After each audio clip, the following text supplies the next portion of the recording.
What's up, everybody? My name is Vincent. Welcome to Cryptolution, where we talk about everything under the moon. In the crypto universe, today is Thursday, July 14th, and today we're going to be talking about a collection that's been making waves across Magic Eden, and that collection is called Liberty Square.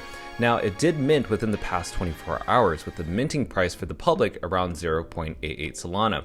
So at the time of this recording, it is around 2 Solana, and it varies between 1.75 to even 2.35 Solana. So by the time you see this video, who knows where the price of the floor will be at, but hopefully this video is going to be informational for you to make a decision if this is a great investment for you, or if this is a great asset to have in your portfolio. So stick around to the end of the video, because we're going to be talking about how the community's been reacting to this, how this mint ended up crashing Magic Eden, and also where do we see this collection moving forward. And at the end, we're actually going to explore what the collection is all about. So with that said, as always, be sure to like up that button, subscribe to the channel, don't forget to join our Patreon page, and most importantly, please be careful with any of the scammers down in the comments below. I'll never reach out via WhatsApp, Telegram, direct messaging, or email, so please be careful and invest safely. So guys, let's get right into it. So obviously there has not been a reveal yet. Hopefully we can see a reveal in the next 2 to 3 days. Maybe it'll take more than that, who knows? But really, we don't know what to buy, and there's really no moon rank or how rare dot is, or a rarity tool that can help assist us finding the best ranks. But we will go into the end of the video to talk about what NFTs you possibly could get before the reveal. So let's get started. So let's go ahead and start from the very beginning, and that is Casanova Queen. Cass is part of the leading team members behind this project, and basically they have done a successful job minting the whole collection. There's not half a collection done, not 50%, not 75%. We're talking about all 9,999 of these NFTs were minted, and that is fantastic to see a project do so well in that. So there are a lot of different people that did mint this project, and one of those people was Frankie DeGods from the DeGods collection. Now, Frank minted 8 of these, but also other influencers as well. We also have Soul Princess, who minted 14. We also have a Solana Goddess, who minted 13. We also have Doc Hollywood, who also minted many. We also have Easy, who minted some as well, around 8. We also have Sam F, who minted 5. So as you can see, people have been minting a lot of these. But also we need to put to your attention that during the time of this minting stage, there's massive congestion within the Magic Eden network. Now, oftentimes, when you see congestion happen with an NFT collection, the last time I saw this happen was actually with Trip and Ape Tribe. There was so much congestion during the minting phase that no one can actually buy one, that they were kind of stuck in front of their computer just waiting to get one of these NFTs in their wallet. And a lot of people weren't able to mint these at 0.88 Solana in terms of Liberty Square. So some people bought it off the secondary market, and some people were selling it for, well, 1.2 or 1.1 Solana. Not much gains compared to a 0.88 Solana mint. So a lot of people paper handed this really quick, and you can see that the price and the floor has changed. Now, one of the people that kind of spoke negatively about the project was Shill and Villain. But usually we know that when Shill and Villain does talk negatively or it criticizes a project just because he tries to look out for people, he tries to look out for the community, making sure that nobody gets completely rugged. Usually when he does that, sometimes those projects end up doing really well because, again, he's only asking the right questions that the community sometimes isn't brave enough to ask. And later on after the mint, he said this. He said, "I don't think I've ever seen so much love for any project minting out like this in a long time. There might still be hope in the NFTs in Solana in this bear market. Kudos to Liberty Square HQ, Square Team, Rub30, The Violent Quarrel, and Casanova Queen. Keep crushing it, Queen." So obviously he's showing his support for the project, and that's amazing. But let's not stop there, because also we are seeing that on OpenSea, if it even matters to you guys anymore, OpenSea has Liberty Square listed as top 9 in terms of the top 10 rank. That's really cool in terms of the overall collection scheme on both Ethereum and Solana. But also, Frisk showed up this from soulsniper.xyz, a great site for looking up how the volatility, how charting, and how buying volume and selling volume happens within the Magic Eden or Solana ecosystem. Well, guess what? It's number 1. That is Liberty Square. So we're seeing massive volume here. And as you can see here, that time when he screenshotted it, it was around 1.76 Solana, with an 81% increase within a day. Again, that could change by the time you see this recording. So if we go to Soul Sniper, as you can see here, we saw a huge buying volume in the green candles. And as you can see here, the listing amount of NFTs on the floor did increase as, you know, people were minting, they wanted to sell it, take profit, right? And then all of a sudden we started seeing a delisting as the price was also going up. So obviously this is going to show some different volatility within the next even 48 hours, or even the next 5 days, depending on how long the reveal is going to be of these NFTs. But I want this information to be helpful for you so you can figure out, is this the right investment for you? So next up, we're going to go to Coralcube.io. Now this just allows you to find out which rarities are great, but again, this isn't live yet.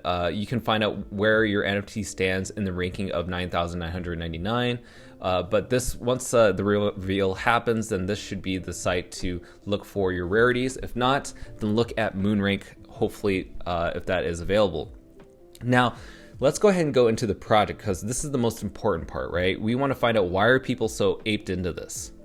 So this project has an amazing team behind it. Now, Frankie DeGods has been speaking with these guys for quite a bit, and he's loving their roadmap. He's liking their intentions for the Solana ecosystems, and in some way, they kind of have some similarities, that they aren't just thinking about their own NFT collection, but helping other NFTs within the Solana ecosystem grow together. So that's really cool. So obviously there are many different NFTs that you could perhaps get into, and these are the different designs, different breeds, different classes that you could be a part of. And as you can see here, they're just all over the place, and that's really good. They have a great lore, so you can actually understand where the story is going. Also, they have a great roadmap that allows you to understand kind of where they're going to be taking this NFT and the holders later on. And so you should see that they're going to also have a filth token, which we will talk about in a little bit. Now, if you go to the top tab on Manifesto V2, that will take you to this document. Now, this is the most updated document. They do have a V1 or version 1, but this is the latest one. And as you know, they used to have 8,888, but they then increased it to 9,999 due to supply and demand, and also they saw a lot of growth, a lot of interest behind this project.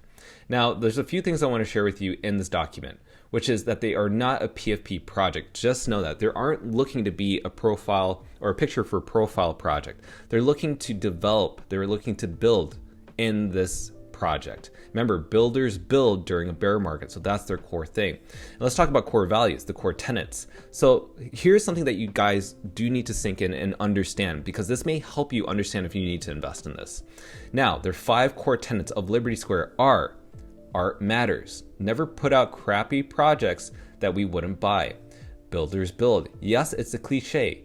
Technology is a constant state of motion. Pay attention every day. Number 3, decency is free. This community is small. Number 4, if it's not fun, don't do it. Life is too short. And the last and most important thing, number 5, community is important. People want to make money, and they understand that you guys want to make money somehow. So how do they do that? Now, the most important part in here is only opportunities that will increase the value of the underlying asset for Liberty Square holders will be fully explored. The rest is noise. So they know from the very get-go that you guys want to make money. They want you to earn some profit from holding these NFTs somehow, some way. Now let's talk about the different Sinister Squirrel Syndicates, right? Now these are made up of 10 different gangs. These 12 breeds of squirrels are brutally violent and will stop at nothing to abolish their enemies. So let's talk about them. We have the Reapers. We have Padres, the First Order. We have Crimson Cadavers, Shadow Sect, Banda de Ladrones. We also have the Oak Street Boys, Brawler class, Banger class, and Enforcers from the Nutcrackers.